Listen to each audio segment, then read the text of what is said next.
आप गलत तरीके से अगर रेल रोकेंगे तो हम हवाई जहाज को छेदा कर देंगे। सावधान।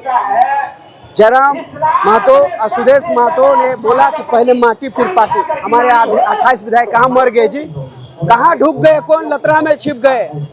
जब मर्द की तरह बोलते हैं आदिवासी बनाएंगे, झूठ का सांत्वना देते हैं वोट लेने के लिए, राजगद्दी पाने के लिए, तो आप क्यों अभी उनको सच्चाई से वाकिफ नहीं करा रहे। ना माननीय सुदेश महतो ना माननीय जयराम महतो हमको बहालिंडा को बेटी दे सकता है, समधी जोड़ सकता है, तो हम कैसे बेटी देंगे।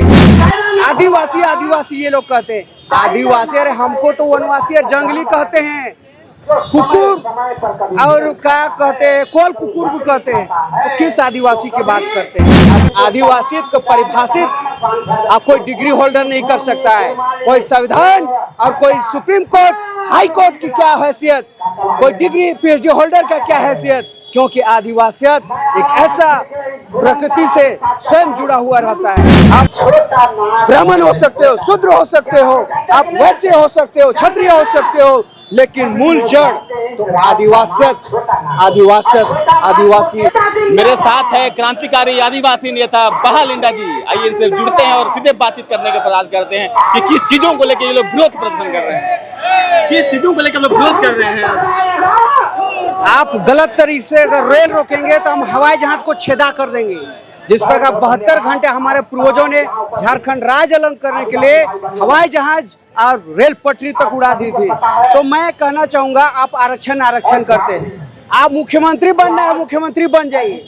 आप दूध मांगे खीर दे देंगे, मुख्यमंत्री मांगोगे हम प्रधानमंत्री बना देंगे, लेकिन आप बेटी मांगोगे तो बेटी तो नहीं देंगे रे भाई। ना माननीय सुदेश महतो ना माननीय जयराम महतो हमको बहालिंडा को बेटी दे सकता है, समधी जोड़ सकता है, तो हम कैसे बेटी देंगे।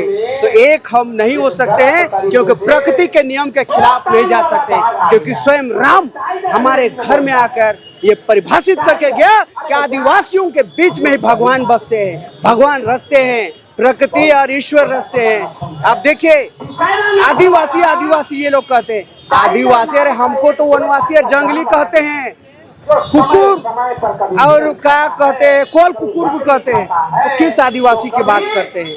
आदिवासी जड़ होता है, इंडिजिनियस पीपल मूड जड़ होता है, मूड़ी होता है, और यदि आप मूड़ी और जड़ को नोच दीजिएगा, पानी और माइदर खाद नहीं दीजिएगा, तो ब्राह्मण शूद्र वैश्य ओबीसी कैसे जिंदा रहेगा, मर नहीं जाइएगा। देखे मर गए। अब आदिवासी को उखाड़ दीजिएगा, नोच दीजिएगा जड़ इंडिजिनियस पीपल और मूल मूड़ी को। आदिवासी से थोड़ी ना हम मांग रहे हैं अपना अधिकार, हम तो सरकार से मांग रहे हैं, तो आदिवासी विरोध क्यों कर रहा है। देखिए रिम्स 2 का जमीन में हमारा सरकार, चाहे राज्य सरकार केंद्र सरकार, जबरदस्ती घर बनाना चाह रहा है, हॉस्पिटल बनाना चाह रहा है। यदि हम लोग वहाँ नहीं लड़ते, गोली नहीं खाते, केस नहीं खाते, तो वो वहाँ पर बन नहीं जाएगा। बॉर्डर में अगर पाकिस्तानी घुसेगा तो गोली नहीं चलेगा। हमारे घर में हमारे बेटी बहू को आप समधी देवन जोड़ाने खोजिएगा, तो ये हम प्रोटेस्ट नहीं करेंगे, आंदोलन नहीं करेंगे, आपका विरोध नहीं करेंगे। तो हमारा जन्म सिद्ध अधिकार है प्रोटेस्ट करना। तब रिम्स का जमीन बचा है और गोली खाया है, और वहाँ धुआं आंसू गोद छोड़ा गया, तब जाके सरकार वहाँ अभी बैकफुट पे आया है और अभी रुका है। नहीं तो सिरमटोली का जमीन जैसे लूट लिया, वो भी रिम्स 2 का भी जमीन ले लो। अगर पाकिस्तान बॉर्डर में घुसने से हम मना नहीं करेंगे तो कब्जा नहीं कर लेगा।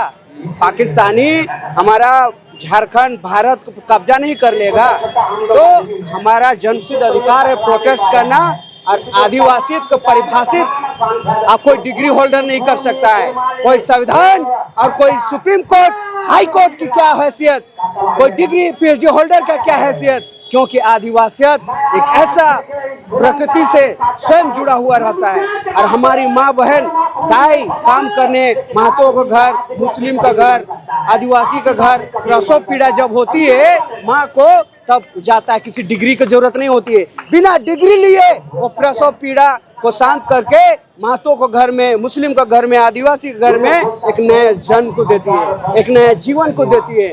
तो जीवन आप चाहते हैं तो आदिवासी जड़ और मूड़ी को जिंदा रखना होगा, मिट्टी डालना होगा, खाद देना होगा, पानी देना होगा, नहीं तो नोचने की कोशिश कीजिएगा, आरक्षण में घुसने की कोशिश कीजिएगा, आदिवासियत खत्म करने की कोशिश कीजिएगा तो प्रकृति आपको माफ नहीं करेगा। क्योंकि राम ने हमें परिभाषित किया, तेरी पीएचडी होल्डर और तेरी डिग्रियां की क्या हैसियत, सुप्रीम कोर्ट हाई कोर्ट की क्या हैसियत, संविधान को आप झुठला सकते हो लेकिन आदिवासियत राम भगवान की जो परिभाषित करके गए उसे आप झुठला नहीं सकते हो। आप ब्राह्मण हो सकते हो, शूद्र हो सकते हो, आप वैश्य हो सकते हो, क्षत्रिय हो सकते हो, लेकिन मूल जड़ तो आदिवासी इंडिजिनियस पीपल हमारे अंदर, हमारे खून में है, हमारे जीन में है, हमारे जेनेटिक में है। उसे हम ब्राह्मण बन सकते हैं क्या? हम क्षत्रिय बन सकते हैं क्या? हम मुसलमान बन सकते हैं? तो नहीं। ब्राह्मण, शूद्र, वैश्य वो प्रकृति का गुण है, प्रकृति ने वर्ण व्यवस्था बनाया है। अगर प्रकृति से छेड़छाड़ कीजिएगा तो प्रकृति आपको नाश करेगा, चाहे कोई भी क्यों ना रहो। तो आदिवासी मूलवासी आइए हम 1932 की मांग करें, आइए उन्हें स्थानीय नीति की बात करें, आइए हम जो भी व्यवस्था विस्थापन नीति हो उसके खिलाफ हम जंग का ऐलान करें। और जो 28 विधायक गुमराह करके रखे हैं इनको, क्या वो वोट मारो आदिवासी बनाएंगे? तो ये सावधान। जयराम महतो और सुदेश महतो ने बोला कि पहले माटी फिर पार्टी। हमारे 28 विधायक कहाँ मर गए जी? कहाँ ढुक गए? कौन लतरा में छिप गए? जब मर्द की तरह बोलते हैं आदिवासी बनाएंगे, झूठ का सांत्वना देते हैं वोट लेने के लिए, राजगद्दी पाने के लिए, तो आप क्यों अभी उनको सच्चाई से वाकिफ नहीं करा रहे हैं? उनको बताइए कि आदिवासी, क्षत्रिय और दलित और वर्ण व्यवस्था क्या होती है, उनको बताइए आदिवासियत क्या होती है। अगर वो आदिवासी हुए जमीन वर्ण व्यवस्था तो हिंदू समाज में आता है, तो आदिवासी तो आता ही नहीं है, तो उसमें वर्ण व्यवस्था कहाँ से आया? वर्ण व्यवस्था तो हिंदू समाज में है, हिंदुओं में है। आदिवासियों में मैं उनको एग्जाम्पल दे रहा हूँ कि आपकी वन व्यवस्था में आप शामिल हैं। वो प्रकृति आप जान रहे हैं, प्रकृति को सिद्धांत है, तो आप हमारे आदिवासियत कोई वन व्यवस्था में नहीं है। मूल जड़ है। हाँ, लोग कहते हैं हम लोग आदिवासी हैं। आदिवासी हम लोग क्या बोला जाता है? जनजाति, जंगली, वनवासी। तो आदिवासी कह के आप क्या साबित करना चाहिए? या तो आप धूर्त हैं या बुर्बक है। हम तो खुद सरकार हमें बोलती है कि आप आदिवासी ने जनजाति बन जाओ, वनवासी बन जाओ, जंगली बन जाओ। तो आज सरासर ये गुमराह करके रखा गया है सिर्फ वोट बैंक के लिए। अब पता कीजिए जो अगुवाई कर रहे हैं नेता, राजनीतिक पार्टियां, उनके घर में कौन सा टाइल्स बिछा हुआ है तो पता चल जाएगा। मेरा गांव में भी बहुत सारे नेता हैं जो रेल आंदोलन, हवाई जहाज आंदोलन, जो भी आंदोलन का अगुवाई कर रहे हैं, उनका घर में जाके आप पता कीजिए चाइना मार्बल मिलेगा, उनकी बीवी डायमंड का रिंग पहनेगी। मतलब कि आपको गुमराह करके सरासर समाज को लूट रहा है 70 साल से।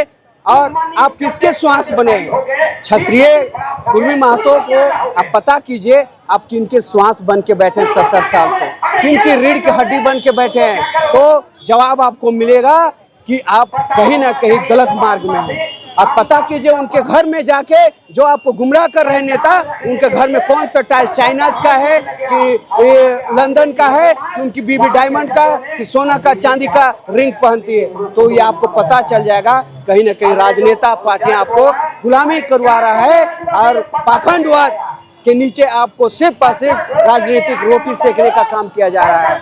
आज यदि आदिवासी मूलवासी वाकई में आप लड़ेंगे तो आइए हम 1932 के लड़ेंगे, स्थानीय नीति के लिए लड़ेंगे, आइए हम लड़ेंगे। और मैं कहना चाहता हूँ सुप्रीम कोर्ट, हाई कोर्ट, संविधान जब पैदा नहीं लिया था तब से इंडिजिनियस पीपल, आदिवासियत हमारे खून में है और हमें राम परिभाषित करके गए। तेरी क्या औकात है, तेरी क्या डिग्री है, तेरी क्या हैसियत है?